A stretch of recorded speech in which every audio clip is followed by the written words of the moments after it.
Israel के प्रधानमंत्री Benjamin Netanyahu को लेकर ब्राजील के एक पत्रकार के दावे ने कई देशों को सन्न कर दिया। पत्रकार पेपे एस्कोबार का दावा है कि इस्राइल की खुफिया एजेंसी मोसाद को नेतन्याहू ने पाकिस्तान के सेना प्रमुख को पत्रकार पेपे एस्कोबार का दावा है कि इस्राइल की खुफिया एजेंसी मोसाद को नेतन्याहू ने पाकिस्तान के सेना प्रमुख को जान से मारने का आदेश दिया था, जिसके बाद मोसाद ने आसिम मुनीर को मारने का प्लान तैयार कर लिया था। लेकिन ऐन वक्त पर पाकिस्तान के अधिकारियों को इस बात की भनक लग गई, जिसके बाद पाकिस्तानी मिलिट्री एजेंसी ने बातचीत के दौरान आर्मी चीफ मुनीर की हत्या को लेकर मोसाद के प्लान का पता लगाया और फिर इजराइल को एक धमकी भरा संदेश भेजा।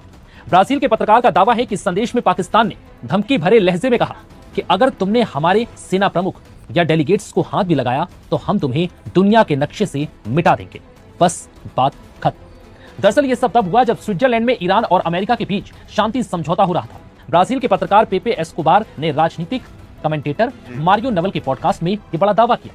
उन्होंने कहा कि इसी दौरान पाकिस्तान की मध्यस्थता में हो रहे इस समझौते में प्रधानमंत्री शहबाज शरीफ और सेना प्रमुख आसिम मुनीर भी मौजूद थे और यही मुनीर को मारने की तैयारी थी।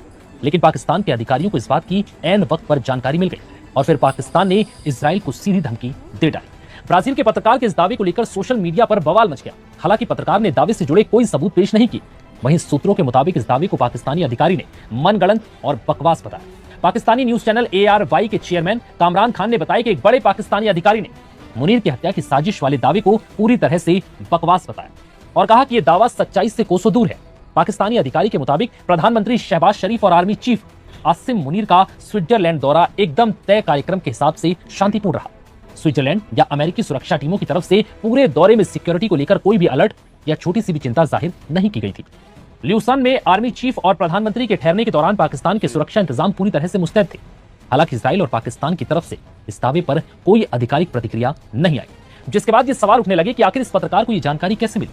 क्या दोस्तों, पहली बार अमेरिका और इजराइल के बीच में जबरदस्त टकराव देखा जा रहा है। हाल यह है कि डोनाल्ड ट्रंप ने नेतन्याहू को वार्निंग दी है, चेतावनी दी है कि वो अपने दायरे में रहें वरना उनके लिए मुश्किल हो।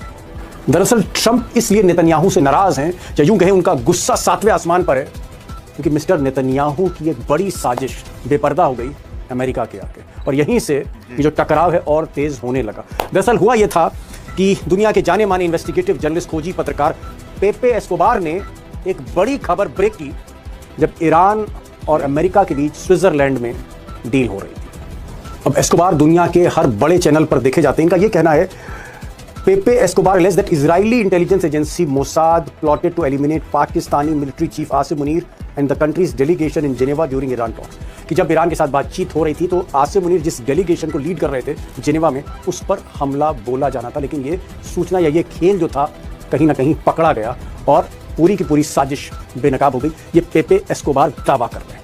अब एक्सपर्ट्स का कहना है कि ये हमला इसलिए किया जा रहा था पाकिस्तानी डेलीगेशन पर ताकि ईरान और अमेरिका की जो बातचीत हो रही है, जो डील हो रही है, इसको तोड़ा जा सके। और इस डील के तोड़ने के पीछे नेतन्याहू का ही मकसद था। नेतन्याहू को पहले दिन से ये डील पसंद नहीं थी। वो बार बार ऐसा कुछ कर रहे थे, चाहे वो लेबनान में युद्ध कर रहे हो या ट्रंप पर प्रेशर डाल रहे हो या इजराइल लॉबी जो है अमेरिका पे प्रेशर डाल रही हो, वो इस डील के खिलाफ थे और नहीं चाहते थे कि ईरान और अमेरिका के बीच में समझौता हो जाए। अब नेतन्याहू का जो खेल था ट्रंप को इसलिए बुरा लगा क्योंकि जनरल आसिम मुनीर ट्रंप के ही आदमी हैं। एक तरह से कुछ लोग उनको ट्रंप का इन्फॉर्मर तक कहते हैं कि जो कुछ ट्रंप ईरान को कहलाना चाहते हैं वो आसिम मुनीर के थ्रू ही कहते हैं। तो जाहिर तौर पे अगर कोई अपना आदमी है और उस पर हमला जो है इजराइल कर रहा है तो बुरा तो लगेगा ट्रंप को, और ट्रंप को जब बुरा लगता है तो वो और भी ज़्यादा भला बुरा कहते हैं। उन्होंने तो यहाँ तक कह दिया नेतन्याहू को कि नेतन्याहू गलत आदमी है और अगर मैं साथ ना देता, मैं दखल ना देता अगर ईरान युद्ध में, तो ना सिर्फ नेतन्याहू तबाह होते बल्कि इजराइल तबाह हो जाता, ईरान इजराइल को तबाह कर देता। और ये बात उन्होंने एक टीवी चैनल पर भी बोलती है। They would have blown up Israel. If it weren't for me, Israel would not exist today. उधर नेतन्याहू भी ट्रंप से बहुत खफा चल रहे हैं, एक तरह से झगड़ा ही आप कह लीजिए, और ट्रंप को हर मौके पर नीचा दिखाने की कोशिश नेतन्याहू कर रहे हैं। और मैं कह रहा हूँ ये पहली बार हो रहा है। कुछ ही समय पहले नेतन्याहू ने यहाँ तक कह दिया कि उन्होंने ट्रंप से कोई ऑर्डर नहीं लिया। ये जो ईरान का युद्ध था दरअसल ये मेरी चॉइस थी, मैंने ही इस युद्ध को इनिशिएट किया है। मैंने सिर्फ ट्रंप को बताया था कि हम हमला करने जा रहे हैं, हमने ट्रंप से कोई आदेश नहीं लिया। यानी नेतन्याहू ये कहना चाह रहे हैं कि जो भी फैसला करते हैं वो खुद करते हैं, ट्रंप की परवाह नहीं करते। अब दोस्तों, कहां तो नेतन्याहू साहब और ट्रंप साहब मिलकर युद्ध कर रहे थे, ईरान से मोर्चा ले रहे थे, और कहां दोनों में ही लड़ाई हो गई। जाहिर तौर पर इसका लाभ 100% लाभ फायदा अब ईरान को मिल रहा है। अगर हम देखें तो ईरान की सिर्फ एक जीत नहीं